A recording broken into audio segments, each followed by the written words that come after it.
அங்கிருந்த அனைவரும் ஆதனை பார்த்து அதிர்ச்சி அடைந்தார்கள். ஏனென்றால் ஆதனின் உடம்பில் எண்ணற்ற காயங்கள் இருப்பினும் அவன் உடம்பே இரத்த வெள்ளத்தில் நனைந்திருந்தாலும் அவன் சத்தமிட்டு ஆ என்று கத்திவிட்டு அந்த 5வது நிலை காலடி பாறையில் ஏறி நின்றான். அதை பார்த்துதான் அங்கிருந்த அனைவரும் ஆதனை ஆச்சரியத்தோடு பார்த்துக் கொண்டிருந்தார்கள். அங்கிருந்த அனைவரும் ஆதனை ஆச்சரியமாக பார்த்துவிட்டு அப்படியே திரும்பி தங்கமணியையும் பார்த்தார்கள். ஏனென்றால் இதைத்தான் 9வது லெவல் சக்தியுள்ள தங்கமணியும் செய்ய முயற்சி செய்தான். ஆனால் அதில் அவன் வெற்றி பெறவில்லை. ஆனால் 6வது லெவல் சக்தியுள்ள ஆதன் அந்த 5வது காலடி பாறையில் ஏறி நின்று விட்டான் என்று ஆச்சரியம் கலந்த அதிர்ச்சி அங்கிருந்த அனைவருக்கும் இருந்தது. ஆதன் அந்த 5வது காலடி பாறையில் ஏறி நிற்பதை பார்த்த தங்கமணிக்கு அதிர்ச்சியும் கோபமும் அதிகமானது. அந்த 5வது காலடி பாறையில் ஏறி நின்றபடி ஆதன் தனது சக்தியை மேலும் அதிகப்படுத்த ஆரம்பித்தான். ஆதனை பார்த்துக் கொண்டிருந்த கூட்டத்தில் ஒருவன், நம்ம தங்கமணி செய்ய முடியாத காரியத்தை ஒரு 6வது லெவல் சக்தி இருக்கவன் பண்ணிட்டான்ல, ஆனா இத நினைச்சு சந்தோஷப்படுறதான்னு தெரியல. ஏன்னா அவன் இப்பவே அவனோட எல்லா சக்தியும் பயன்படுத்தி தான் அந்த 5வது லெவல் பாறையில ஏறி நிக்கிறான். அப்படி இருக்கும்போது அந்த பாறையில அவனால ரொம்ப நேரம் நிக்க முடியாதுன்னு நினைக்கிறேன். சரி பாப்போம், அவனும் எவ்வளவு நேரம் தான் அந்த பாறையில நிக்கிறான்னு என்று கூறினான். அங்கிருந்த கூட்டத்தினர் எப்போதும் இல்லாதவாறு மிகவும் ஆச்சரியமாக அந்த செயலை பார்த்தார்கள். ஏனென்றால் சாத்தனாரின் சிஷ்யர்கள் 3 வருடங்களுக்கு முன்புதான் அந்த 5வது பாறையில் ஏறி சக்தியை பெற்றார்கள். அதன் பிறகு ஆதன் தான் இந்த செயலை செய்திருக்கிறான் என்பது சாத்தனாருக்கு தான் மிகவும் பெருமைக்குரிய விஷயமாகும். இதனால் மதுரா அகாடமியின் ஸ்கை ரேங்கிங்கில் ஆதன் தனது நிலையை பட்டியலில் முன்னுக்கு கொண்டு வந்தார். இப்போது ஆதன் அந்த 5வது பாறையில் ஏறி நின்றதற்கே அந்த பட்டியலில் முன்னிலை பெற்றிருக்கிறான் என்றால் அவன் அந்த 5வது பாறையில் நெடுநேரம் நின்று அந்த நீர்வீழ்ச்சியில் இருந்து வரும் அபூர்வமான சக்தியை பெற்றால் அவன் முதலிடத்திற்கு வருவதற்கே வாய்ப்பிருக்கிறது. அங்கிருந்த யாரும் ஆதன் இப்படி ஒரு செயல் செய்து வெற்றி காண்பான் என்று நினைக்கவே இல்லை. அங்கிருந்த அசோகனுக்கு ஆதன் மீது நம்பிக்கை இருந்தது. இருப்பினும் அவனும் ஆதனுக்கு ஏதேனும் ஆகிவிடுமோ என்றுதான் பயந்து கொண்டிருந்தான். அந்த 5வது காலடி பாறையில் நின்ற பிறகு அதிலிருந்து ஒரு ஈட்டி வந்து ஆதனை தாக்கிக் கொண்டுதான் இருந்தது. அப்போது அதை பார்த்த ஆதன், என்னடா இது, இவ்வளவு தூரம் கஷ்டப்பட்டு இதுல ஏறி வந்துட்டோம், அப்படி இந்த ஈட்டி வர்றது நிக்கவே மாட்டேது. சரி, நம்ம கிட்ட இருக்க அந்த சக்தி கொடுக்கிற விதைய சாப்பிட்டாதான் இங்க நிக்க முடியும், அதனால அதை சாப்பிடுவோம், அதுக்கப்புறம் இந்த இடத்துல நிக்கலாம் என்று நினைத்து விட்டு உடனே தன்னிடம் இருந்த அந்த சக்தியூட்டும் விதையை எடுத்து வாயில் போட்டு விழுங்கினான் ஆதன். அதை சாப்பிட்ட பிறகு ஆதன் அந்த ஈட்டியின் வேகத்தை தாங்க முடிந்தது. அத்துடன் அவனுக்கு சற்று ரிலாக்ஸ் ஆகவும் இருந்தது. இருப்பினும் அவன் அந்த விஷயம் அங்கு யாருக்கும் தெரிந்துவிடக் கூடாது என்பதில் மிகவும் கவனமாக இருந்தான். அந்த விதையை ஆதன் சாப்பிட்டதும் அவன் கண்களை மூடி அந்த 5வது பாறையில் கவனமாக நிற்க ஆரம்பித்தான். அதை பார்த்த அந்த கூட்டத்தில் இருந்த ஒருவன், இவனை நம்ம தான்ப்பா தப்பா எடை போட்டுட்டோம், இவன் அந்த 5வது பாறையில ரொம்ப நேரம் நிக்க போறான்னு எனக்கு தோணுது, சரி என்னதான் நடக்குதுன்னு பாக்கலாம் என்று கூறினான். அதை கேட்ட அசோகனுக்கும் அதுல்யாவிற்கும் மனது சற்று ஆறுதல் அடைந்தது. அவர்கள் இருவரும் ஒருவரை ஒருவர் பார்த்து சந்தோஷமாக சிரித்துக் கொண்டார்கள். ஆனால் தங்கமணிக்கு அவன் பேசியதை கேட்பதும் கோபம்தான் அதிகம் வந்தது. அது மட்டுமின்றி அவனை பொறுத்தவரை ஆதன் சாக வேண்டும் என்று ஆதனை வஞ்சகமாக பார்த்துக் கொண்டிருந்தான். ஆதன் சிறிது நேரம் கழித்து கண்களை மூடி அந்த ஈட்டிகளின் உலகிற்குள் சென்று விட்டான். அங்கு ஈட்டிகள் தான் எல்லாமே. அவன் அதையெல்லாம் தனது கண்களை மூடியவாறே உணர்ந்து கொண்டிருந்தான். அந்த ஈட்டியின் உலகிற்குள் சென்ற ஆதன் தான் யார் என்பதையும் தான் எங்கிருந்து வந்திருக்கிறோம் என்பதையும் மறந்து விட்டான். ஏனென்றால் அந்த உலகத்தில் மனிதர்கள் இல்லை, எந்த வகையான மிருகங்களும் இல்லை, அவ்வளவு ஏன் அங்கு வாழும் உயிரினங்களே கிடையாது. அங்கு இருப்பது எல்லாம் ஈட்டிகள் தான். அந்த உலகிற்குள் சென்ற ஆதன் தான் ஒரு ஈட்டி என்ற புதிய அடையாளத்தை உணர்ந்தான். அப்போது ஆதன் அந்த உலகத்தில் இருக்கும் வானத்தை பார்த்து, நான் யார் என்று கேள்வியை கேட்டார். அந்த வானத்தில் இருந்து எந்த ஒரு பதிலும் வரவில்லை. அவன் நெடுநேரம் அதை பற்றி யோசித்துக் கொண்டிருந்தான். அதன் பிறகு ஆதன் புரிந்து கொண்டான், ஈட்டிக்கும் உடம்பும் உயிரும் இருக்கிறது. அது மட்டும் இல்லாம ஒரு மனுஷன் ஈட்டியாவும் மாறலாம், ஒரு ஈட்டி மனுஷனாவும் மாறலாம். இந்த உலகத்துல எல்லாமே சாத்தியம்தான் என்று தனக்குள் பேசிக் கொண்டான். ஆதன் இதை புரிந்து கொண்ட தருணம் அந்த தண்ணீரில் இருந்து வந்து கொண்டிருந்த ஈட்டிகள் சட்டென்று நின்றுவிட்டன. ஆதன் இந்த 5வது காலடி பாறையில் சுமார் 2 மணி நேரம் நின்று விட்டான். அப்போது ஆதனை சுற்றி ஒரு ஒளி வந்து அவனை அந்த நீரோடு அணைத்துக் கொண்டது. அந்த 2 மணி நேரமும் சரி, இப்போதும் சரி, ஆதன் தனது உடம்பை சற்றும் அசைக்காமல் தனது கண்களை திறக்காமலும் அப்படியே ஒரு சிலை போல் அந்த 5வது பாறையில் நின்று கொண்டிருந்தான். அங்கு ஆதனை கேலியும் கிண்டலும் செய்து கொண்டிருந்த கூட்டமும் சத்தமில்லாமல் மாறியது. ஆதன் அந்த 5வது நிலை பாறையில் இருந்து எவ்வளவு நேரம் கழித்து வருவான் என்று எதிர்பார்த்து காத்துக் கொண்டிருந்தார்கள். நேரங்கள் வேகமாக ஓடியது. ஆனால் ஆதனின் நிலை சற்றும் மாறவில்லை. அவனது உடம்பு கடுகளவும் நகரவில்லை. அவனது கண்களும் திறக்கப்படவில்லை. ஆதன் அந்த 5வது நிலை பாறையில் நின்று சுமார் 4 மணி நேரங்களுக்கு மேல் ஆனது. இருப்பினும் ஆதன் 6வது நிலை சக்தியை வைத்துக் கொண்டு இவ்வளவு நேரம் எப்படி நின்று கொண்டிருக்கிறான் என்று அங்கிருந்த அனைவருக்கும் சிறிதளவும் ஆச்சரியம் குறையவே இல்லை. ஆதன் இப்படி 5வது நிலை பாறையில் நிற்பது குறித்து அங்கிருந்த கூட்டத்தினர் மூலமாக அங்கிருந்த பல நிபுணர்களுக்கு ஆதன் பற்றி தெரிய வந்தது. அவர்களும் சிலர் அங்கு வந்தார்கள். அத்துடன் அந்த நீர்வீழ்ச்சியின் சக்திகளை பெற்ற மிகவும் கைதேர்ந்தவர்களான 2 நபர்களுக்கும் இதை பற்றிய செய்தி சென்றது. வேட்டையன் தான் கடந்த போட்டி பட்டியலில் 5வது இடம் பிடித்தவன். பருளும் ஒரு பெண்ணாக அங்கிருந்த அனைவரின் கவனத்தையும் ஈர்த்த ஒருவள்தான். பருள் சாத்தனாரின் முக்கிய மற்றும் புத்திசாலித்தனமான மாணவி. அவர்கள் இருவரையும் பார்ப்பதற்கே அங்கு ஒரு மக்கள் கூட்டம் உருவானது. ஆதன் நின்று கொண்டிருந்த இடத்திற்கு பருளும் வேட்டையனும் நடந்து வந்தார்கள். அப்போது அவள் தூரத்தில் இருந்து வருவதை பார்த்த அந்த கூட்டத்தில் ஒருவன், பா அந்த பருள் வர்றா பாடுறா மச்சான், அவளை இவ்வளவு தூரத்துல இருந்து பாக்குறதுக்கு எவ்வளவு அழகா இருக்கான்னு பாடுறா என்று கூறினார். அவனுக்கு பதிலளிக்கும் விதமாக அருகில் இருந்த நபர், அவன் மட்டுமா வர்றா, அவ கூட யார் வர்றான்னு பாரு, இதுக்கு முன்னாடி நடந்த போட்டியில 5வது வந்த வேட்டையனும் வர்றான் பாடுறா என்று கூறினான். அதை கேட்டு அங்கிருந்த பெண்கள் வேகமாக திரும்பி வேட்டையனை பார்க்க ஆரம்பித்தார்கள். ஏனென்றால் அவன் கடந்த போட்டிகளில் நடந்து கொண்ட விதம் அங்கிருந்த பல பெண்கள் வேட்டையின் பக்கம் ஈர்த்தது. ஆனால் பருளுக்கு வேட்டையனை பிடிக்கவில்லை. ஏனென்றால் அவள் அவனது ஆற்றலை மட்டும் பார்த்து மயங்கவில்லை. மாறாக அவள் அவனது முரட்டுத்தனமான கோபத்தை பார்த்து அவனிடமிருந்து விலகி இருந்தாள். இருப்பினும் இருவரும் ஒன்றாகத்தான் அந்த இடத்திற்கு நடந்து வந்து கொண்டிருந்தார்கள். பருள் மட்டும் தன்னிடம் இருந்து தள்ளியே இருப்பதை வேட்டையன் புரிந்து கொண்டான். அதனால் வேட்டையன் பருளை பார்த்து, ஏன் பருள் நீ என்னை விட்டு தள்ளியே இருக்க, என்கிட்ட எந்த விஷயமும் ஒரு உரிமையாவே பேச மாட்டேங்கிற என்று கேட்டான். நான் ஏன் வேட்டையன் உன்கிட்ட நெருக்கமா பழகணும், நான் உன்கிட்ட அவ்வளவா பேசினதும் இல்ல பழகினதும் இல்ல, அப்புறம் எதுக்கு நீ இப்படி எல்லாம் கேள்வி கேட்கிற என்று சலிப்புடன் கேட்டாள் பருள். அதை கேட்டதும் வேட்டையனின் முகம் சோகமாக மாறியது. ஏனென்றால் அங்கிருந்த அனைத்து பெண்களுக்கும் வேட்டையன் மீது ஒரு ஈர்ப்பு இருந்தது. ஆனால் வேட்டையன் அவர்களையெல்லாம் கண்டுகொள்ளவே இல்லை. ஆனால் பருள் மட்டும்தான் வேட்டையனை கண்டுகொள்ளவே இல்லை. அதனாலேயே வேட்டையனுக்கு பருள் மீது ஒரு ஈர்ப்பு உண்டானது. இதேபோல் வேட்டையன் கேட்கும் கேள்விகளுக்கு பருள் பதில் சொல்லிக் கொண்டே அந்த நீர்வீழ்ச்சிக்கு இருவரும் வந்துவிட்டார்கள். இருவரும் அங்கு வந்ததும் முதலில் பார்த்தது அந்த 5வது நிலை பாறையில் நிற்கும் நபர் யார் என்றுதான். அதை பார்த்ததும் பருள் அதிர்ச்சி அடைந்தாள். இவனா இந்த 5வது நிலை பாறையில் நின்றுட்டு இருக்கா என்று நினைத்து அதிர்ச்சி அடைந்தார். அப்போது பருள் அதிர்ச்சி அடைவதை பார்த்த வேட்டையன் திரும்பி ஆதனை பார்த்தான். அப்போது அந்த கூட்டத்தினர், இந்த 6வது லெவல் சக்தியை வச்சுக்கிட்டு இவன் பாரு 6 மணி நேரமா அந்த 5வது நிலை பாறையில நின்றுட்டு இருக்கான் என்று கூறினான். அதை கேட்ட வேட்டையன் மேலும் அதிர்ச்சி அடைந்தான். ஒரு 6வது நிலை சக்தி வச்சிருக்கவன் அந்த 5வது நிலை பாறையில நிக்கவும் அதுல இருந்து வர சக்தியை தாங்கவும் முடியுதா, இது ரொம்ப ஆச்சரியமான விஷயமா இருக்கே என்று நினைத்தார். இவன் இவ்வளவு தூரம் சக்தியான ஆளா என்ன என்று பருள் முணுமுணுத்தார். அதை கேட்ட வேட்டையன் வேகமாக பருள் பக்கம் திரும்பி, ஏ பருள், உனக்கு அவனை முன்னாடியே தெரியுமா என்ன என்று கேட்டான். பருள் வேட்டையின் பக்கம் திரும்பாமல் ஆதனை பார்த்து கொண்டே, ஆமா எனக்கு அவனை முன்னாடியே தெரியும், அவன் பேரு ஆதன், அவன் 6வது லெவல் சக்தி வச்சிருக்கவன் என்று கூறினார். அதை கேட்டதும் வேட்டையன் ஏளனமாக சிரித்துவிட்டு, அவன் பண்றதெல்லாம் எனக்கு கை வந்த கலை, அவன் நிக்கிற அந்த 5வது நிலை பாறையில நான் எவ்வளவு நேரம் வேணாலும் நிப்பேன் என்று வீராப்பாகவும் திமிராகவும் கூறினான். அவனது திமிரான பேச்சை கேட்ட பருள் வேகமாக வேட்டையின் பக்கம் திரும்பி, அப்படியா, உன்னால இதை பண்ண முடியுமா என்ன என்று வஞ்ச புகழ்ச்சியாக கேட்டார். கண்டிப்பா பருள், இல்லனா இதுக்கு முன்னாடி நடந்த போட்டியில ஜெயிச்சு 5வது இடத்துக்கு வர முடியுமா என்ன, அதுவும் இல்லாம நான் என்ன அந்த 6வது லெவல் சக்தி இருக்கவனோட வீக்கானவனா, அங்க போய் நிக்க முடியாம போறதுக்கு நான் ரொம்ப ஸ்ட்ராங்கானவன் பருள், அதை நான் நிரூபிக்க தயாரா இருக்கேன் என்று திமிராக கூறினார். அப்படியா, அப்போ நீ போய் நீ சொன்ன மாதிரி அந்த 5வது நிலை காலடி பாறையில நின்னுட்டேனா, அதுக்கப்புறமா வந்து என்கிட்ட பேசு, நான் உன்னை என் ஃப்ரெண்டா ஏத்துக்கிறேன் என்று கூறினாள் பருள்.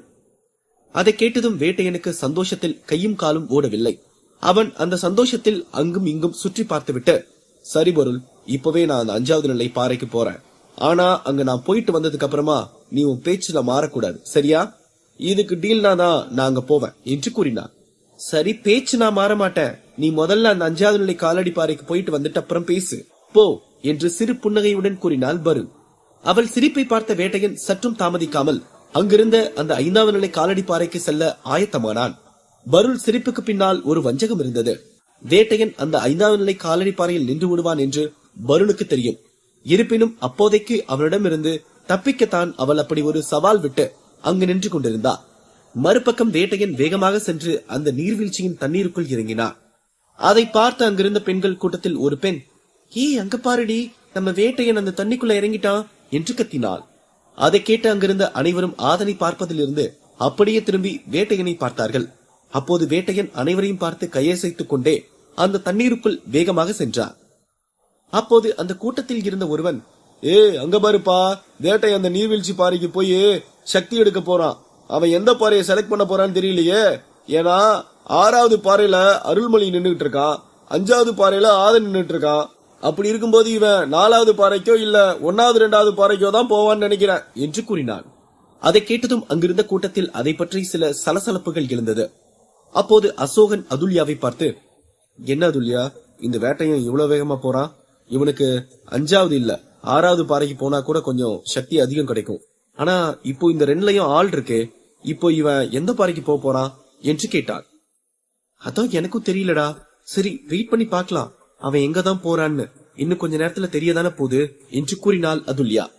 அப்போது வேட்டையன் வேகமாக சென்று ஆதன் நின்று கொண்டிருந்த பாறைக்கு நேராக சென்றான்.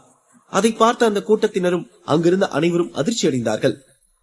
இவன் என்னப்பா அந்த ஆதன் நின்றுட்டு இருக்க பாறைக்கு நேரா நிக்கிறான்? அவன் தான் இன்னும் அந்த இடத்துல இருந்து வரவே இல்லையே. அதுக்குள்ள இவன் போய் அங்க நிக்க முடியாதே. ஒரு நேரத்துல ஒரு ஆள் தானே அந்த பாறையில நிக்க முடியும்னு இந்த வேட்டையனுக்கு தெரியாதா என்ன என்று கத்தினான் கூட்டத்தில் இருந்த ஒருவன். வேட்டையன் அதை கேட்டு அந்த நபரை பார்த்து வஞ்சகமாக சிரித்துவிட்டு தன்னை சுற்றி ஒரு லைட் டிஸ்ட்ராக்ஷன் பவரை வெளியெடுத்தான். அதை பார்த்து அங்கிருந்த அனைவரும் அதிர்ச்சி அடைந்த அடுத்த நிமிடம் வேட்டையன் தனது கையை மேலே உயர்த்தி அந்த லைட் சக்தியை தனது கையில் கொண்டு வந்து ஆதனை தாக்க தயாரானார். வேட்டையன் செய்வதை புரிந்து கொண்ட அந்த கூட்டத்தினர் அனைவரும் அவன் மீது கோபம் அடைந்தார்கள். ஆதனுக்கு காத்திருக்கும் ஆபத்து என்ன, அந்த கூட்டத்தினருக்கு காத்திருக்கும் அதிர்ச்சி என்ன, இதை பற்றி மேலும் தெரிந்து கொள்ள பாக்கெட் எஃப்எம் உடன் இணைந்திருங்கள். வேட்டையன் தனது லைட் சக்தியை எடுத்து ஆதன் மீது தாக்கினார். அப்போதும் ஆதன் தனது நிலையில் இருந்து கீழ் இறங்கவில்லை. அவன் ஒரு அடி கூட அசையவும் இல்லை. ஆனால் ஆதன் மூக்கில் இருந்து ரத்தம் கசிய ஆரம்பித்தது. அதை பார்த்து அங்கிருந்த கூட்டத்தினர், அவன் என்ன அந்த பாறையில் நிக்கிற பையன் அடிக்கிறான்? இப்படியே இவன் தொடர்ந்து அடிச்சான்னா அந்த பையன் செத்து போறது கூட வாய்ப்பு இருக்கே என்று கூறினான். வேட்டையன் செய்வதை பார்த்த அதுல்யா, இவெல்லாம் மனுஷனே இல்ல அசோக், அந்த பாறையில நிக்கிற ஆதனை இவன் எப்படி அடிக்கிறான் பாரு, இவனெல்லாம் கேட்க ஆளே இல்லையா என்று கோபமாக பேசினார். யாரும் கேட்க மாட்டாங்க அதுல்யா, ஏன்னா அவன் ரொம்ப சக்தி வாய்ந்தவன்.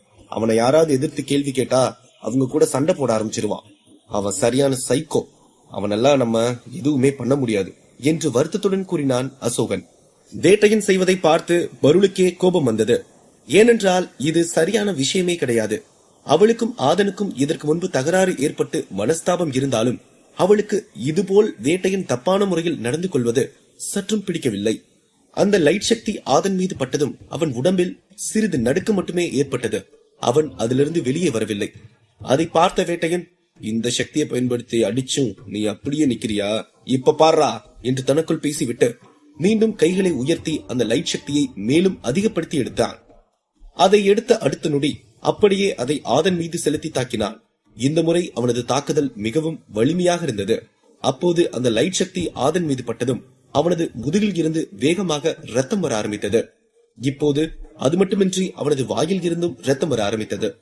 முதல் அடியை விட 2வது அடி ஆதனுக்கு மிகப்பெரிய பாதிப்பை ஏற்படுத்தியது. அந்த அடிபட்டதும் ஆதனின் உடம்பு முன்பை விட பல மடங்கு வேகமாக நடுங்க ஆரம்பித்து விட்டது. இருப்பினும் அவன் அந்த 5வது நிலை காலடி பாறையில் இருந்து பின்வாங்கவும் இல்லை, அவனது கண்களை அவன் திறக்கவும் இல்லை. ஆதனுக்கு நடக்கும் அநியாயத்தை பார்த்து கொண்டு அங்கிருந்த கூட்டத்தினர் வேட்டையனை கேவலமாக ஒரு பார்வை பார்க்க ஆரம்பித்தார்கள். இருப்பினும் அங்கிருக்கும் யாரும் அவனை கேள்வி கேட்க முற்படவில்லை. காரணம், வேட்டையனின் சக்தி மிகவும் வலிமை வாய்ந்ததாகும். அங்கிருந்த கூட்டத்திலேயே வேட்டையனை துணிந்து கேள்வி கேட்க ஒரு ஆள் உண்டு என்றால் அது பருள்தான். அவள் வேட்டையனை பார்த்து, டேய், உனக்கெல்லாம் அறிவு இருக்கா இல்லையா? இப்படி மனசாட்சியே இல்லாம பண்ணிட்டு இருக்க. போதும், எல்லாத்துக்கும் ஒரு லிமிட் இருக்கு வேட்டையன். நீ அந்த லிமிட்டை தாண்டா அது உனக்கு ஆபத்துலதான் முடியும், பாத்துக்கோ என்று கத்தினாள். வேட்டையன் திரும்பி பருளை பார்த்து, அவனை நான் இப்போ என்ன பண்ணிட்டேன் பருள், இப்ப எதுக்கு இப்படி கத்திக்கிட்டு இருக்க? நீ பேசாம நில்லு, எனக்கு என்ன பண்ணணும்னு தெரியும். நீ சொல்ற மாதிரி நான் என்னோட எல்லையை மீறி எது பண்ணாலும் எனக்கு தானே ஏதோ ஆக போகுது, அதை நான் பாத்துக்கிறேன், நீ ஒண்ணு என்ன காப்பாத்த வர வேண்டாம், சரியா என்று திமிராக கூறினான். அதை கேட்டதும் பருள் எதுவும் பேசாமல் அவனை முறைத்துக் கொண்டு நின்று கொண்டிருந்தார். அவன் பேசியதை கேட்ட அந்த கூட்டமும் வேட்டையன் மீது இருந்த நல்ல அபிப்பிராயத்தை மனதிலிருந்து அழித்துக் கொண்டார்கள். வேட்டையன் தான் 2 முறை அடித்தும் ஆதன் அந்த 5வது நிலை காலடிப்பாறையில் இருந்து இறங்கவில்லை என்பது அவனுக்கு கோபத்தை மேலும் அதிகப்படுத்தியது. அப்போது அவன் மீண்டும் 3வது முறை ஆதனை தாக்க தனது சக்தியை ஒன்று திரட்டி எடுத்தான். அந்த சக்தி இதற்கு முன்பு இருந்த 2 சக்திகளை விட மிகவும் சக்தி வாய்ந்ததாக இருந்தது. வேட்டையன் அந்த சக்தியை எடுத்து ஆதன் மீது தாக்கிவிட்டு செத்து தொலடா என்று கூறினான். அந்த சக்தி முன்பு சென்ற 2 சக்திகளை விட மிகவும் வேகமாக சென்றது. அதை பார்த்த பொருள் வேட்டையனை பார்த்து, வேட்டையன், நீ எல்லாம் மனுஷனே கிடையாதுடா, அந்த 5வது பாறையில நிக்கணும்னு ஒருத்தனை கொல்ல நினைக்கிற கேவலமான எண்ணம் கொண்டவனா நீ. உன்னை பிடிக்கலனாலும் உன் மேல ஒரு மரியாதை இருந்துச்சு, ஆனா இவ்வளவு கேவலமானவன் கூட நான் பேசிருக்கேன்னு நினைச்சா எனக்கு ரொம்ப அசிங்கமா இருக்கு வேட்டையன் என்று கத்தினாள். பருள் கத்தியதை அங்கிருந்து அனைவரும் பார்த்தார்கள். ஆனால் வேட்டையன் அதில் காதில் கூட வாங்கிக் கொள்ளவில்லை. வேட்டையன் செய்வதை பார்த்து அசோகனுக்கும் அதுல்யாவிற்கும் கோபம் தலைக்கேறியது. வேட்டையன் செலுத்திய அந்த சக்தி ஆதனை தாக்க மிகவும் வேகமாக சென்று கொண்டிருந்தது. அப்போது அந்த சக்தி ஆதனை தாக்கினால் ஆதன் அந்த 5வது நிலை காலடிப்பாறையில் இருந்து வெளியே வந்து விழுக நேரிடும். அப்படி நடந்தால் ஆதன் 6 மணி நேரம் தன்னை ஒருநிலைப்படுத்தி அங்கு நின்றதற்கான எந்த பலனையும் அவன் அடைய மாட்டான். அதைவிட அவன் தனது உயிரையே இழக்க நேரிடும். வேட்டையன் 3வது சக்தி வேகமாக சென்று ஆதனை தாக்கியது. அப்போது அந்த நீர்வீழ்ச்சியில் ஒரு ஸ்பார்க் வந்தது. அதை பார்த்த வேட்டையனுக்கு தெரிந்தது அங்கு ஏதோ தவறாக நடக்கப் போகிறது என்று. ஆனால் அவன் தனது சக்திதான் அதை செய்கிறது என்று நம்பினான். ஆனால் அங்குதான் ஒரு திருப்பம். அந்த ஸ்பார்க் வேட்டையனின் சக்தியால் வரவில்லை, அந்த நீர்வீழ்ச்சியின் சக்தியால் தான் அந்த ஸ்பார்க் உண்டானது. அப்போது அந்த இடமே நிலநடுக்கம் வந்தது போல இருந்தது. அங்கிருந்த அனைவருக்கும் அந்த நீர்வீழ்ச்சியின் சக்தியை வெளியே நின்றும் உணர முடிந்தது. அதை உணர்ந்த அந்த கூட்டத்தினர் சற்றும் பதட்டமடைந்தார்கள். அப்போது அவர்கள் முதலில் பார்த்தது வேட்டையனின் சக்தி ஆதனை என்ன செய்கிறது என்றுதான். அந்த சக்தி ஆதன் மீது படவே இல்லை. அந்த நீர்வீழ்ச்சி ஆதனுக்கு ஒரு பாதுகாப்பு கவசத்தை போல் இருந்து அந்த சக்தியை நிறுத்தி வைத்திருந்தது. அதை பார்த்த வேட்டையனுக்கு அது மிகப்பெரிய அதிர்ச்சியாக இருந்தது. அது அவனுக்கு மட்டுமல்ல, அங்கிருந்த கூட்டத்தினருக்கே அதிர்ச்சியாகத்தான் இருந்தது. அவர்கள் அடுத்து என்ன நடக்கப் போகிறது என்று எண்ணி முடிப்பதற்குள் அங்கு ஒரு பிளாஷ் அடித்தது. அத்துடன் அங்கு ஒரு 10 இடி ஒன்றாக விழுந்ததைப் போல சத்தம் கேட்டது. அதை கேட்டதும் அங்கிருந்த அனைவரும் கண்களையும் காதையும் இறுக்கி மூடிக்கொண்டார்கள். சில நொடிகள் கழித்து அனைவரும் கண்ணை திறந்து பார்க்க அங்கே வேட்டையன் அந்த தண்ணீருக்கு வெளியே தூக்கி வீசப்பட்டிருந்தான். அவனுக்கு மூக்கிலும் வாயிலும் ரத்தம் வர எழுந்திருக்க முடியாத அளவிற்கு கீழே விழுந்து கிடந்தான். அதை பார்த்து அங்கிருந்த கூட்டத்தில் ஒருவன் வேகமாக திரும்பி ஆதனை பார்த்தான். அப்போதும் ஆதன் தனது நிலையில் இருந்து சற்று மாறாமல் 6 மணி நேரம் கடந்த போதும் அதே நிலையில் சற்றும் அசையாமல் நின்று கொண்டிருந்தான். அவனை பார்த்த அந்த நபர் வேட்டையனின் நிலையையும் பார்த்துவிட்டு, 9வது லெவல் சக்தியுள்ள வேட்டையனே, ஆதனுக்காக இந்த நீர்வீழ்ச்சி தூக்கி எரிஞ்சிருச்சுன்னா நல்லவங்க பக்கமும் நேர்மையானவங்க பக்கமும் இயற்கையும் இறைவனும் இருக்காங்கன்னு பிரபஞ்சமே நிரூபிச்சிருச்சியா என்று கத்தினார். வேட்டையன் அங்கிருந்து எழுந்திருக்க முயற்சி செய்தான். ஆனால் அவனால் எழுந்திருக்க முடியவில்லை. அப்போது அவன் ஒரு ஹீலிங் மாத்திரையை எடுத்து தனக்குள் போட்டுவிட்டு அந்த 5வது நிலை காலடி பாறையில் நின்று கொண்டிருந்த ஆதனை கோபத்துடனும் வஞ்சகத்துடனும் பார்த்துவிட்டு ஓங்கி தரையில் குத்தினான். அந்த நீர்வீழ்ச்சியின் சக்தியால் தான் வேட்டையன் தூக்கி எறியப்பட்டான். ஆனால் வேட்டையனை பொறுத்தவரை அங்கு நின்று கொண்டிருக்கும் ஆதன் தான் இதற்கு காரணம் என்று கோபப்பட்டான். வேட்டையனுக்கு அருகில் வந்த பொருள், ஏ, நீ இப்படி ஜெயிச்சு வருவேன் நான் நினைச்சு கூட பாக்கலடா என்று கிண்டலாக கூறிவிட்டு சிரித்தாள். அதை கேட்ட வேட்டையனுக்கு கோபம் மேலும் அதிகமானது. ஆனால் பருள் அவன் நேசிக்கும் பெண் என்பதால் அவனது கோபத்தை அவளிடம் வெளிப்படுத்தவில்லை. தயவு செஞ்சு இப்படி எல்லாம் பேசாத பொருள். ஆமா, நான் தோத்துட்டேன், நான் இல்லைன்னு சொல்லல. ஆனா அதுக்காக என்ன அந்த 6வது லெவல் சக்தி வச்சிருக்கவங்க கூட கம்பேர் பண்ணாத பருள். அதுதான் எனக்கு ரொம்ப ஹர்ட்டிங்கா இருக்கு பருள் என்று கூறினான் வேட்டையன். உன்னை நான் யார் கூடயும் கம்பேர் பண்ணல வேட்டையா. ஆனா நீ செஞ்ச தப்பான விஷயத்துக்கு உனக்கு உடனே தண்டனை கிடைச்சதுதான் சரின்னு சொல்ற. உனக்கு அது கம்பேர் பண்ற மாதிரி தெரிஞ்சா அதுக்கு நான் ஒண்ணு பண்ண முடியாது. அப்புறம் நேத்து வரைக்கும் உன் சக்தியை பார்த்தும் உன் அழக பார்த்தும் உன்னை இன்ஸ்பிரேஷனா வச்சிருந்தவங்க எல்லாம் உன்னை எப்படி பாக்குறாங்கன்னு கொஞ்சம் திரும்பி பாரு. அப்பதான் உனக்கு தெரியும் நீ எவ்வளவு பெரிய கேவலமான மோசமான செயலை செஞ்சிருக்கேன்னு என்று கூறினாள் பருள். அவள் கூறியதை கேட்ட வேட்டையனும் திரும்பி அனைவரையும் பார்த்தான். அங்கிருந்த அனைவரும் வேட்டையனை கேவலமான ஒரு பார்வை பார்த்தார்கள். அப்போது பருள் வேட்டையனை பார்த்து, இதுக்கு மேல நான் எதுவும் சொல்ல விரும்பல, நான் போறேன் என்று கூறிவிட்டு அங்கிருந்து வேகமாக சென்றார். பருள் நடந்து செல்வதை பார்த்த வேட்டையன் ஏதும் செய்ய முடியாமல் திரும்பி ஆதனை பார்த்துவிட்டு அவன் மீது இருந்த கோபத்தையும் பருள் தன்னை மதிக்காமல் போன வருத்தத்தையும் சேர்த்து மீண்டும் தரையில் ஊங்கி குத்தினான். மறுபக்கம் அந்த 6வது காலடி பாறையில் சக்தி பெற்றுக் கொண்டிருந்த அருள்மொழி அந்த பாறையில் இருந்த தங்கமணியை நோக்கி வந்தான். அருள்மொழி வந்து நிற்கும் பாணியே தெரிந்தது அவன் அந்த 6வது நிலை காலடி பாறையில் போதுமான அளவு சக்தியை பெற்றுக்கொண்டுதான் வந்து நிற்கிறான் என்று. தங்கமணி அருள்மொழியை பார்த்து, அங்க பாருடா, அவன் இன்னும் 5வது லெவல் காலடி பாறையில நின்னுட்டு இன்னமும் என்னதான் பண்ணிட்டு இருக்கான்னு தெரியலடா. அவன் உனக்கு முன்னாடியே அங்க போய் நின்னான். ஆனா அவன் இன்னும் ஒரு அசைவும் இல்லாம அங்கேயே 6 மணி நேரத்துக்கு மேல அப்படியே நின்னுட்டு இருக்கான்டா என்று கோபத்தில் கத்தினான். சரி சரி கத்தாத, இப்போ நீ கத்துனா மட்டும் அவன் வந்துடவா போறான், அமைதியாடுறா, பதட்டப்படாத என்று கூறினான் அருள்மொழி. அவன் தங்கமணியை அமைதிப்படுத்த பார்த்தான். ஆனால் தங்கமணி தனது கோபத்தை அடக்கிக் கொள்ளாமல் அங்கும் இங்கும் நடந்து கொண்டும் புலம்பிக் கொண்டும் இருந்தார். அதை பார்த்த அருள்மொழி, டேய் ஒரு நிமிஷம் நான் சொல்றத பொறுமையா கேளு, அதுக்கப்புறம் என்ன பண்ணலான்னு நீயே சொல்லு சரியா என்று கூறினான். சொல்லு என்ன விஷயம் என்று கேட்டான் தங்கமணி. எங்க சைகன் வம்சமே அந்த ஆதனை கொல்லணும் தான் காத்துக்கிட்டு இருக்கு. ஆனா இப்ப அவனை எதுவும் பண்ண முடியாது. ஏன்னா அவன் அந்த 5வது நிலை காலடி பாறையில் நின்னுட்டு இருக்கான். இப்போ நம்ம அவனை ஏதாவது சக்தி வச்சு அடிச்சா அது நம்மள 2 மடங்கு வந்து அடிக்கும். அதனால நான் சொல்றத கேளு, நான் சொல்ற மாதிரி பண்ணுனா அந்த சத்தம் கேட்டு ஆதனும் அங்கிருந்து இறங்கி வந்துருவான். நம்ம நினைச்ச மாதிரி ஆதனையும் கொன்னுக்கலாம் என்று கூறினான் அருள்மொழி. அப்படியா, அந்த ஆதனை அங்கிருந்து வர வைக்க உன்கிட்ட ஒரு ஐடியா இருக்கா என்ன? அது என்னன்னு சொல்றா, அதை உடனே செய்ய காத்துக்கிட்டு இருக்கேன் என்று ஆர்வமாக கூறினான் தங்கமணி. அது வேற ஒண்ணும் இல்லடா, அந்த ஆதனை நம்ம அப்புறம் பாத்துக்கலாம். இப்போ அவனோட ஃப்ரெண்ட்ஸ் அந்த அசோகனையும் அதுல்யாவையும் அடிப்போம். அவங்கள அடிச்சு அலற விட்டா அந்த சத்தம் கேட்டு ஆதன் கண்டிப்பா அந்த 5வது பாறையில இருந்து வந்துருவான். அதுவும் இல்லாம அந்த சக்தி முழுமையா கிடைக்காம அங்கிருந்து வந்தான்னா அவனுக்கு அதோட சக்தி சுத்தமா கிடைக்காம போயிரும்டா. இது நமக்கு இன்னும் பிளஸ் தானே என்று கூறிவிட்டு வஞ்சகமாக சிரித்தான் அருள்மொழி. அதை கேட்டதும் தங்கமணி சிறிதும் யோசிக்காமல் சரி என்றவாறு தலையசைத்தான். இருவரும் அசோகன் மற்றும் அதுல்யாவை நோக்கி சென்றார்கள். அப்போது அவர்கள் இருவரையும் பார்த்து அந்த கூட்டம், இவங்க எங்கடா இவ்வளவு கோபமா அவங்க 2 பேரையும் பார்த்து போறாங்க, அதுவும் இவங்க 2 பேரும் இவ்வளவு கோபத்தோட போறாங்கன்னா கண்டிப்பா இங்க ஏதோ பெரிய பிரச்சனை நடக்க போகுது என்று ஒருவன் கூறினான். அந்த நபர் பேசியதை கேட்ட பருள் திரும்பி தங்கமணியையும் அருள்மொழியையும் பார்த்தார். அவர்கள் இருவரும் தங்களை நோக்கி வருவதை பார்த்த அசோகன் அதுல்யாவை அழைத்து, இவனுங்க எதுக்கு நம்மளை பார்த்து முறைச்சுக்கிட்டே வர்றாங்க? ஒருவேளை ஆதனை எதுவும் பண்ண முடியலன்னு நம்மளை வச்சு ஆதனை அங்கிருந்து வர வைக்க ஏதோ திட்டம் போட்டு வர்றாங்களோ என்று கேட்டான். இவனுங்க எந்த எண்ணத்தோட வர்றாங்கன்னு தெரியல, ஆனா இவனுங்க வர்றதை பார்த்தா ஏதோ பிரச்சனை பண்ண வர்ற மாதிரி தான் தெரியுது என்று பதட்டத்துடன் கூறினாள் அதுல்யா. அசோகன் அதுல்யாவின் கையை பிடித்து, நீ எதுக்கும் பயப்படாத, எது வந்தாலும் நான் பாத்துக்கிறேன், முடிஞ்ச அளவுக்கு நம்ம சமாளிப்போம் என்று நம்பிக்கையாக கூறினார். இருவரும் வந்து அசோகனுக்கும் அதுல்யாவுக்கும் எதிரில் நின்றார்கள். அசோகன் இருவரையும் பார்த்து, இப்ப எதுக்கு இங்க வந்து நின்னுட்டு இருக்கீங்க, உங்க 2 பேருக்கு என்ன வேணும் என்று கேட்டான். தங்கமணியும் அருள்மொழியும் அந்த இருவரையும் தலை முதல் கால் வரை பார்த்துவிட்டு, உங்க 2 பேருக்கும் தண்டனை கொடுக்க போறோம் என்று திமிராக கூறினான் தங்கமணி. நாங்க என்ன தப்பு பண்ணோம் நீ தண்டனை கொடுக்க வந்திருக்க? அதுவும் இல்லாம அப்படியே நாங்க தப்பு பண்ணாலும் எங்களுக்கு தண்டனை கொடுக்கறதுக்கு நீ யாரா என்று கோபமாக கேட்டான் அசோகன்.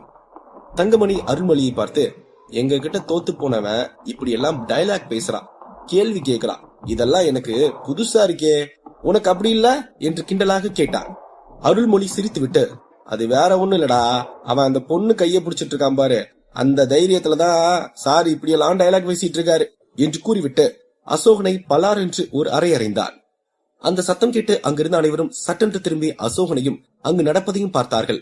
அப்போது அசோகன் அதுல்யாவின் கையை விட்டுவிட்டு அருள்மொழியை பலார் என்று ஒரு அறை அறைந்தான்.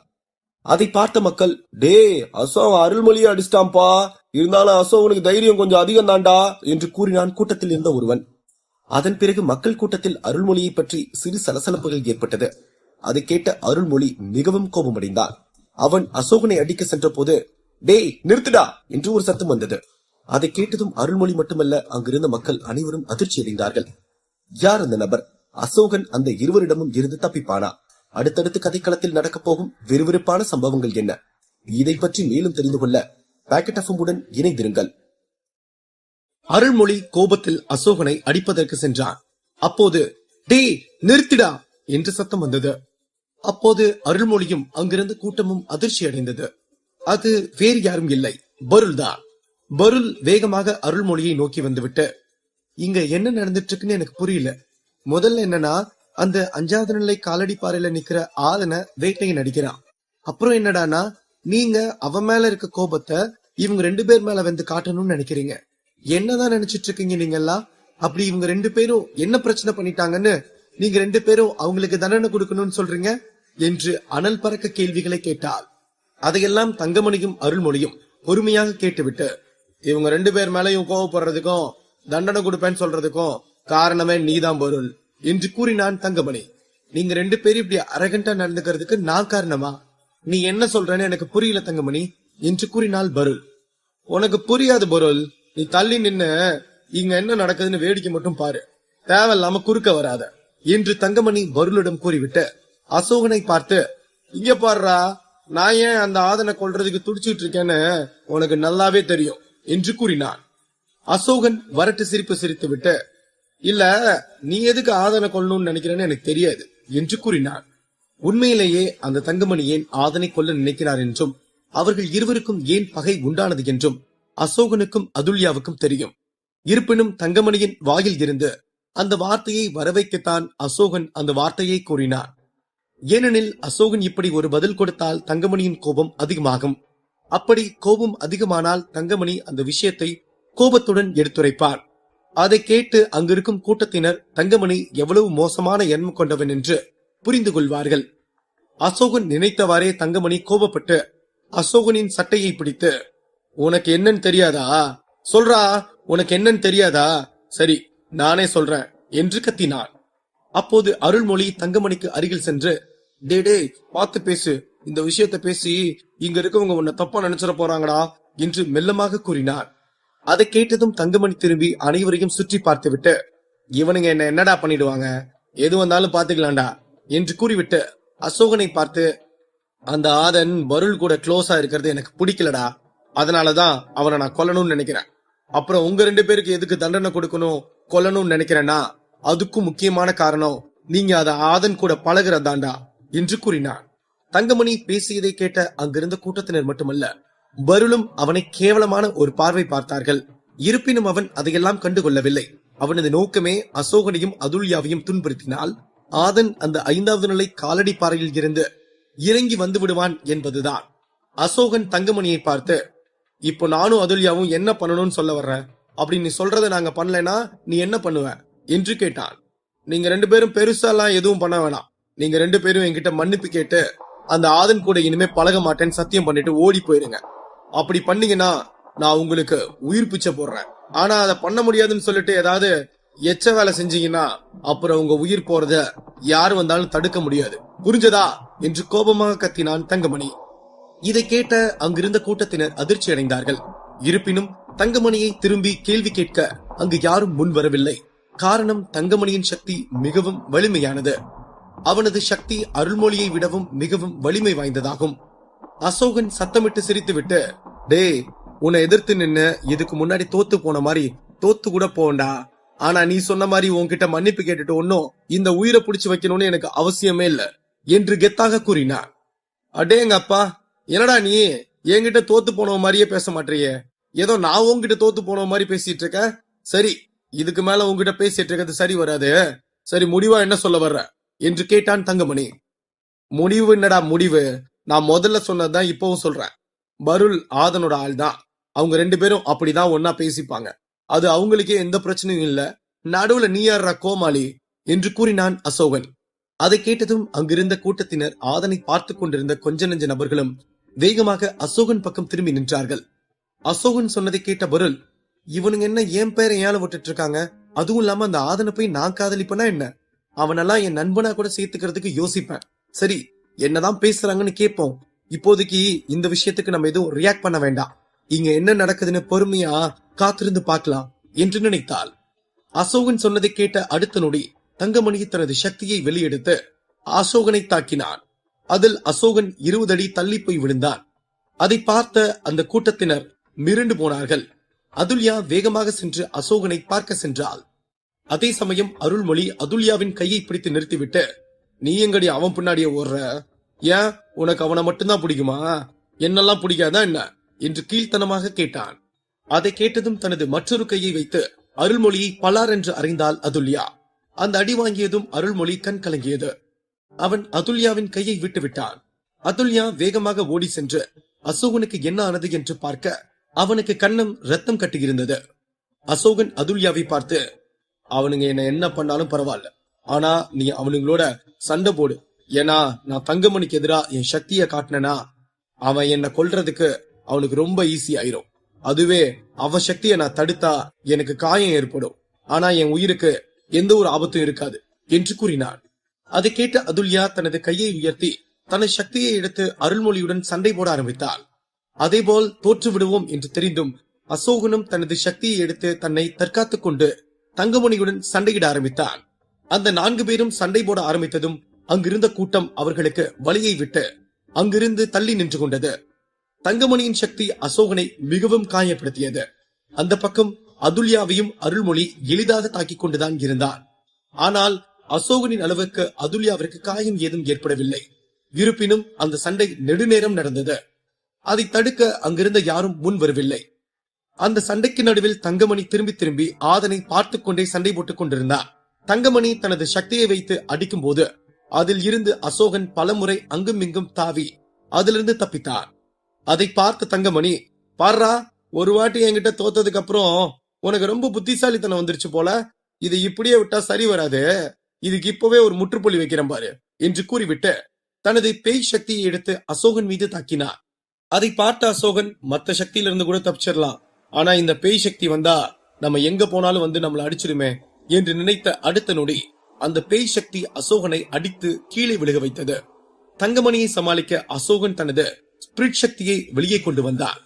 இதையெல்லாம் ஆதன் கண்ணில் பார்க்கவில்லை என்றாலும் அங்கு நடக்கும் சண்டைகள் மற்றும் அவர்கள் சொல்லும் வார்த்தைகள் எல்லாம் கேட்டுக்கொண்டுதான் இருந்தார்.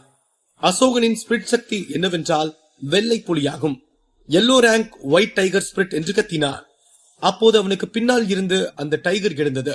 அதை பார்த்த அந்த கூட்டத்தில் இருந்த ஒருவன், ஏய், இந்த புலி ரொம்ப நல்லா இருக்குப்பா, அப்போ இங்க மிகப்பெரிய ஒரு போர்க்களம் வெடிக்கும் போல இருக்கே என்று கூறினார். அதை கேட்டு அவனுக்கு அருகில் இருந்த ஒரு நபர், டேய், அது எல்லோ ரேங்க் வெள்ளை புலி தாண்டா, நம்ம சாத்தனார் குரு கிட்ட சேர்ந்த அடிமட்ட சிஷ்யர்கள் கூட இந்த எல்லோ ரேங்க் புலிய வெளிக்கொண்டு வந்துருவாங்கடா, இது ரொம்ப பேசிக் லெவல் ஸ்பிரிட்ரா. இருந்தாலும் நீ சொன்ன ஒரு விஷயம் உண்மை, அது என்னன்னா இந்த எல்லோ ரேங்க் வெள்ளை புலி இந்த சக்தியில ரொம்ப வலிமை வாய்ந்த புலிடா, அதனால சண்டை கொஞ்சம் கடுமையா தான் இருக்கும்னு நினைக்கிறேன் என்று கூறினார். அந்த வெள்ளை புலி சத்தமிட்டு உரிமை விட்டு அசோகனுக்கு முன்னால் வந்து நின்றது. அப்போது அதை பார்த்த தங்கமணி, இதுக்கு மேல நம்ம சக்தியை நம்ம வெளிக்கொண்டு வந்தாதான் சரிப்பட்டு வரும் என்று நினைத்தான். அடுத்த நிமிடம் தங்கமணியை சுற்றி பல பேய்கள் வட்டமிட்டது. அவன் கையை முன்காட்டியதும் அந்த பேய்கள் எல்லாம் வேகமாக வந்து அவன் கையில் அடங்கியது. அதன் பிறகு அவன் அதை கீழே போட்டதும் அந்த பேய்கள் எல்லாம் ஒன்று சேர்ந்து ஒரு உருவமாக படையெடுத்து தங்கமணிக்கு பின்னால் நின்றது. அது வேறொன்றும் இல்லை, அது தங்கமணியின் ஸ்பிரிட்டான ஷேடோ கோஸ்ட் ஸ்பிரிட் ஆகும். அதை பார்த்து அங்கிருந்த கூட்டத்தினர் மிரண்டு போனார்கள். ஏன் அதை பார்த்து வருளே தங்கமணியை அசந்து போய் பார்த்தாள். இந்த ஷேடோ கோஸ்ட் ஸ்பிரிட் ரொம்ப சக்தி வாய்ந்ததாச்சே, இதை தெரிஞ்சுக்கிட்டு தான் தங்கமணியை யாரும் எதிர்த்து கேள்வி கேட்க மாட்டாங்க போல என்று தனக்குள் பேசிக்கொண்டால் வருண். அந்த ஷேடோ கோஸ்டும் எல்லோ ரேங்க் ஸ்பிரிட் தான், இருப்பினும் அது மிகவும் வலிமையானதாகும். அது சுமார் 30-35 அடி உயரத்தில் இருந்தது. அந்த ஷேடோ கோஸ்டும் தங்கமணிக்கு முன்னால் வந்து நின்று கத்தியது. அப்போது அந்த இடமே நிலநடுக்கம் வந்தது போல கதி கலங்கியது. அந்த புலியை பார்த்த ஷேடோ கோஸ்ட் ஸ்பிரிட் கண்ணுமிக்கும் நேரத்தில் அந்த புலியின் உடம்பை சுற்றி வளைத்து இறுக்கியது. அப்போது அந்த புலியும் அந்த ஷேடோ கோஸ்டின் சில பாகங்களை கடித்து குதறி எறிந்தது. மறுபக்கம் தங்கமணி தனது சக்தியை பயன்படுத்தி அசோகனை அடித்தான். அந்த சக்தியை அசோகனால் தடுக்க முடியாமல் அந்த சக்தி வந்து அவனை தாக்கி கீழே விழுக வைத்தது. அசோகன் வாயில் இருந்து ரத்தம் வர ஆரம்பித்தது. அவன் எழுந்திருக்க முடியாமல் தடுமாறினான். மறுபக்கம் அதுல்யாவிற்கு அசோகன் அளவுக்கு காயங்கள் இல்லை என்றாலும் அவளையும் தனது சக்தியால் கட்டி போட்டான் அருள்மொழி. அசோகன் ரத்தவாந்தி எடுப்பதை பார்த்த தங்கமணி சிரித்துக் கொண்டே அவனுக்கு அருகில் சென்று அவனது நெஞ்சில் ஒரு மிதி மிதித்து விட்டு, இப்பவாது நீ என்கிட்ட சரண்டர் ஆயிட்டேன்னு ஒத்துக்கோ, இல்லனா உன் உயிர் போற வரைக்கும் அடிச்சே கொள்ளுவேன் என்று கூறினான். அதை கேட்ட அசோகன் திரும்பி தனது வெள்ளை புலியை பார்த்தான். அது அந்த ஷேடோ கோஸ்டால் பிடிக்கப்பட்டிருந்தது. அதே போல் அந்த பக்கம் அதுல்யாவும் அருள்மொழியின் சக்தியால் கட்டப்பட்டு கீழே கிடந்தார்.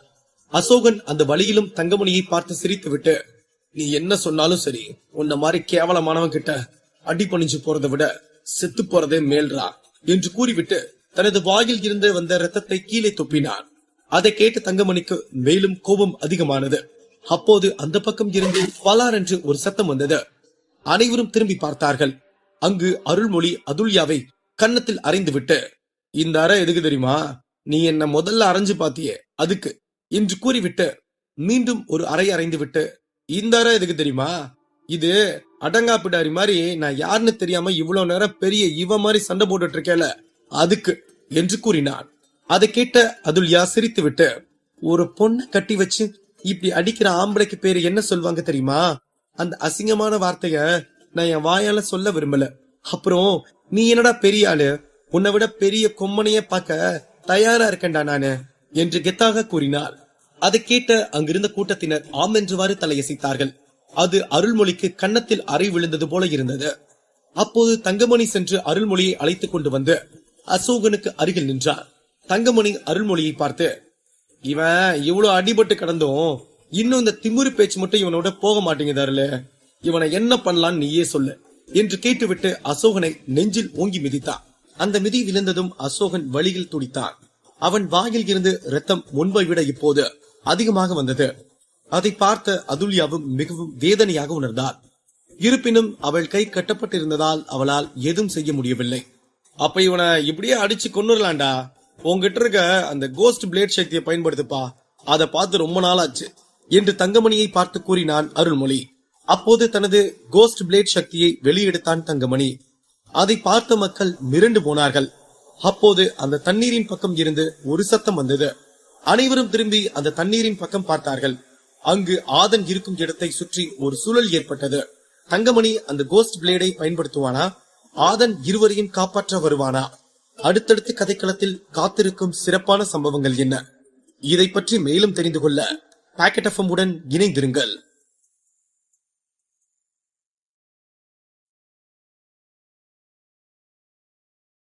தங்கமணி தனது கோஸ்ட் பிளேட் சக்தியை வெளியே எடுத்து அசோகனை அடிக்க தயாரானான்.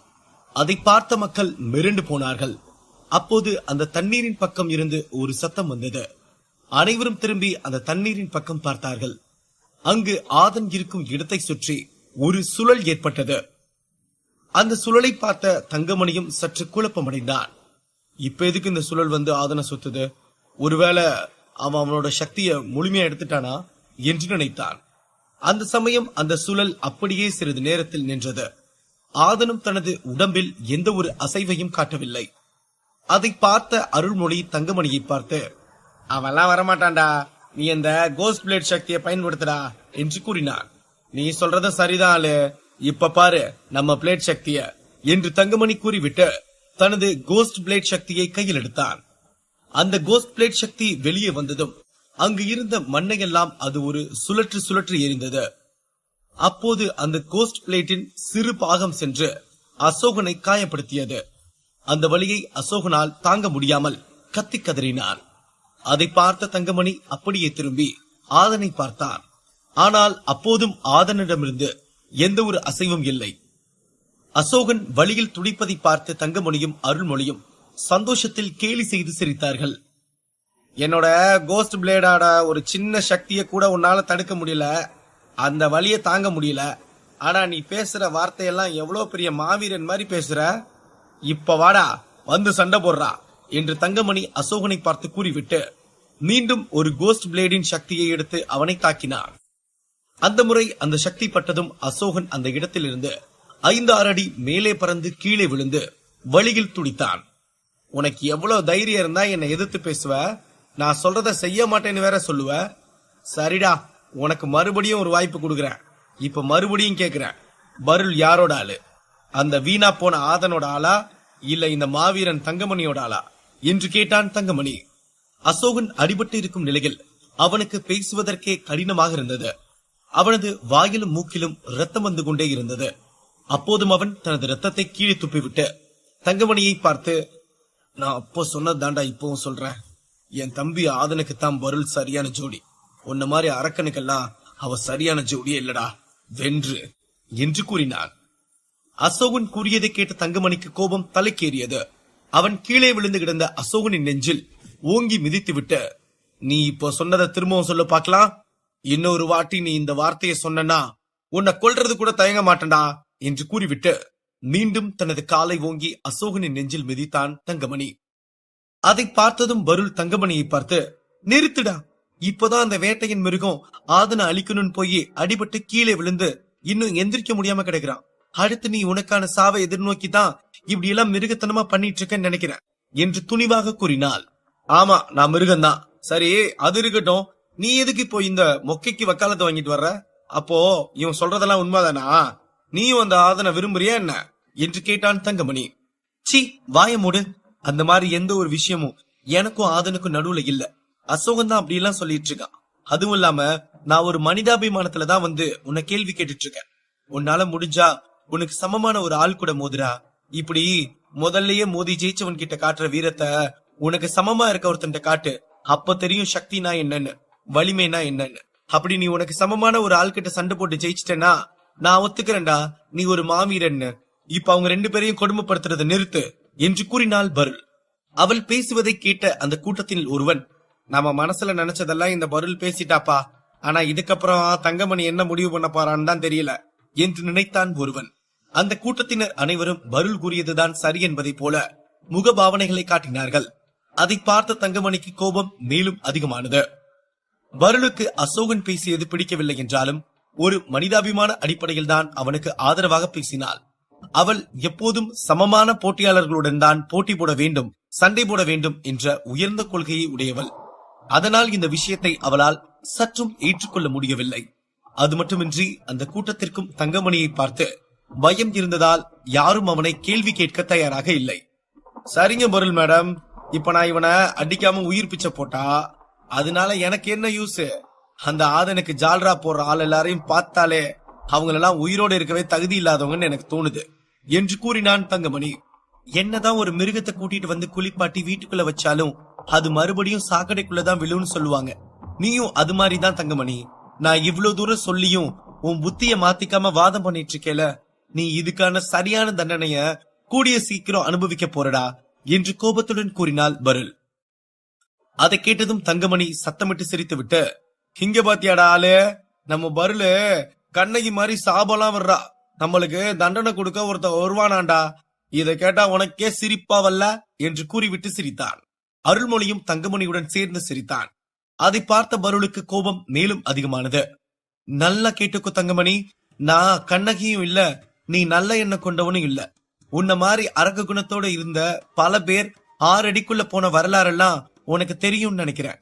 ஆனா அவங்க மரணம்லாம் அவ்வளவு நல்லதா அமையல. இப்படி அடுத்தவங்களை துன்பப்படுத்தி சந்தோஷப்படுத்துறதும் அடுத்தவங்க சொல்ற நல்லதை கேட்காம கிண்டல் பண்ணி சிரிக்கிறவனுக்கும் உனக்கும் மிகப்பெரிய அழிவு காத்துக்கிட்டு இருக்குடா. இது நடக்குதா இல்லையான்னு பாரு. அந்த சம்பவத்தை என் கண்ணார பாக்குற பாக்கியத்தை அந்த கடவுள் எனக்கு கொடுத்தா அதுக்கு நான் கடவுளுக்கு தான் நன்றி சொல்லுவேன் என்று ரத்தம் கொதிக்க கூறினாள். அதை கேட்டதும் தங்கமணியின் முகம் சற்று பதட்டமடைந்தது. ஆனால் அருள்மொழி பருளை பார்த்து, அம்மா தாயே, எது வந்தாலும் நாங்க பாத்துக்கிறோம், எங்க விஷயத்துல நீ குறுக்க வராத, சரியா? போய் உன் வேலையை பாரு என்று கூறினான்.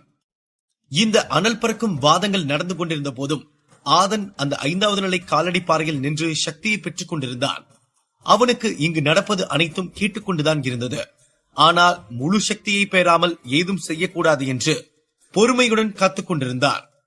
இதற்கு முன்பு வேட்டையன் ஆதனை 3 முறை தாக்கி 2 முறை அவன் மீது அவனது தாக்குதல் பட்டு ஆதன் அந்த நிலையில் இருந்து சற்று தடுமாறினான்.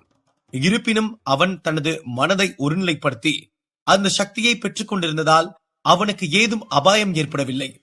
இருப்பினும் ஆதனின் மனதில் ஓடிக்கொண்டிருந்தது என்னவென்றால், இந்த வேட்டையனை ஆதன் 1 முறை மட்டும்தான் விடுதியில் பார்த்திருக்கிறார். அப்போதும் இவர்கள் இருவருக்கும் எந்த ஒரு பிரச்சனையும் ஏற்படவில்லை. அப்படி இருக்கும் போது இவன் எதற்காக வந்து தன்னை தாக்கினான் என்றுதான் சிந்தித்துக் கொண்டிருந்தான் ஆதன். இப்போது அந்த 5வது நிலை காலடி பாறையில் இருந்து வரும் சக்தி முடிவடைய போகும் நிலையில் இருப்பதால் தான் அந்த வேட்டையன் தாக்கியது ஆதனுக்கு பெரிய பாதிப்பை தரவில்லை. இல்லையென்றால் ஆதன் தனது உடல் சிதறி இறந்திருக்க வாய்ப்பிருந்தது. ஆதன் அந்த நீர்வீழ்ச்சியின் ஈட்டி சக்தியை பற்றி ஆழமாகவும் தெளிவாகவும் தெரிந்து கொண்டு விட்டான். அந்த ஈட்டி உலகம் ஆதனுக்கு மனதளவிலும் உடலளவிலும் இருந்த சக்தியை மேலும் வலுவூட்டியது. அவன் மனதை தெளிவும் படுத்தியது. அப்போது ஆதன் புயலீட்டி சக்தி என்று தனக்குள் கத்தினான். ஆனால் அது அவனிடம் வேறு யாரோ கூறுவது போலவும் உணர்ந்தான். அப்போதுதான் ஆதன் அந்த ஈட்டி சக்தி ஒரு மாபெரும் வலிமை மிக்க சக்தி என்று உணர்ந்தான். அது அவனது தற்காப்பாகும். சண்டைக்கும் பெரிதும் உதவியாக இருக்கும் என்று நம்பினான். இதற்கு முன்பு அந்த 5வது நிலை காலடி பாறையில் நின்று சக்தி பெற்றவர்கள் அனைவருமே 9வது லெவல் சக்தியை வைத்திருப்பவர்கள்தான். அதனால் அங்கிருந்த அனைவரும் அந்த சக்தியை பெறுவதற்கு 9வது லெவல் செல்ல வேண்டும் என்றுதான் நினைத்துக் கொண்டிருந்தார்கள். ஆனால் அப்படி மக்களுக்கு இருந்த ஒரு எண்ணத்தை ஆதன் சுக்குநூறாக உடைத்தெறிந்தான். ஏனென்றால் ஆதன் ஒரு 6வது லெவல் சக்தி வைத்திருந்த ஒரு நபராகும். அவன் சுமார் 7 மணி நேரத்திற்கும் மேல் அந்த 5வது நிலை காலடி பாறையில் நின்று உடல் வலிமையும் மன வலிமையும் மிக்க ஒருவன் அந்த 5வது நிலை காலடி பாறையில் நின்று சக்தி பெறலாம் என்று நிரூபித்து காட்டிவிட்டான். அந்த புயல் ஈட்டி சக்தி என்ற சத்தம் ஆதனின் காதுகளில் கேட்டுக்கொண்டே இருந்தது. அது சற்றென்று மறைந்து அந்த ஈட்டி உலகத்தில் இருந்த ஆதன் வெளியே வந்தான். அப்போதுதான் ஆதன் மெதுவாக கண்களை திறந்து பார்த்தான். அந்த 5வது நிலை காலடி பாறையில் விழுகும் நீர்வீழ்ச்சி அவன் மீது பட்டு தெரித்து விழுந்தது. ஆதன் அந்த 5வது நிலை பாறையில் சக்தி பெற்று கண் திறந்ததும் முதலில் பார்த்தது தங்கமணியைத்தான். அவனை பார்த்ததும் ஆதனின் கண்கள் கோபத்தில் சிவந்தன. ஏனென்றால் தங்கமணி தனது காலை அசோகனின் முகத்தில் வைத்து மிதித்துக் கொண்டிருந்தான். அசோகனின் வாயில் இருந்து ரத்தம் வந்து கொண்டே இருந்தது. ஆதனை அப்போதும் தங்கமணி பார்க்கவில்லை. அதனால் அவன் அசோகனை மீண்டும் நெஞ்சில் மிதித்துவிட்டு, டே மொக்க, இன்னொரு மிதி மிதிச்சனா நீ செத்து போயிருவடா. அதனால நான் கேட்கிற கேள்விக்கு நீ சரியான பதில் சொல்லு. உனக்கு கடைசியா ஒரு வாய்ப்பு தர்றேன். அந்த பருளுக்கு சரியான ஜோடி நான் தான் ஒரு வார்த்தை சொல்லு, உனக்கு உயிர் பிச்சை போடுறேன் என்று கோபமாக கூறினான் தங்கமணி. என்ன மொக்கன்னு சொல்ற மொக்க பயலே, எப்பவும் ஹீரோ தாண்டா ஹீரோயின் கூட சேரணும். உன்ன மாதிரி அல்ப சல்பெல்லாம் ஹீரோயின் கூட சேர்ந்தா மக்கள் என்ன சொல்லுவாங்க தெரியுமா என்று அசோகன் கூறிவிட்டு தனது வாயில் இருந்து வந்த ரத்தத்தை துப்பிவிட்டு, மக்கள் என்ன சொல்லுவாங்க தெரியுமா, குரங்கு கையில பூமாலன்னு சொல்லுவாங்க என்று கூறிவிட்டு அந்த வழியிலும் சிரித்தான். எவ்வளவு தைரியம் இருந்தா என்ன பார்த்து குரங்குன்னு சொல்லுவ? நீ எல்லாம் உயிரோட இருக்கிறதுக்கு செத்து தொலைடா, செத்து தொலை என்று தங்கமணி ஆவேசமாக கூறிவிட்டு அசோகனின் நெஞ்சில் 2 மிதி மிதித்தான். அசோகன் வாயில் இருந்து ரத்தம் ரத்தமாக வந்தது. அதை பார்த்த கூட்டத்தினர் என்ன செய்வதென்று தெரியாமல் அப்படியே உறைந்து போய் நின்று கொண்டிருந்தார்கள். அங்கு நடப்பதை பார்த்த ஆதனின் ரத்தம் கொதித்தது. அவனுக்கு இதற்கு முன்பு இப்படி ஒரு கோபம் வந்ததே இல்லை. அந்த சால்வன் வம்சத்தை சேர்ந்தவர்கள் தனக்கு துரோகம் இழைக்கப்பட்ட போது கூட அவனது கோபம் இந்த அளவுக்கு இல்லை என்பதுதான் உண்மை. ஆனால் அவனுடன் இருந்த ஒருவருக்கு அநீதி நடப்பதை பார்த்து உச்சக்கட்ட கோபத்தை அடைந்தான்.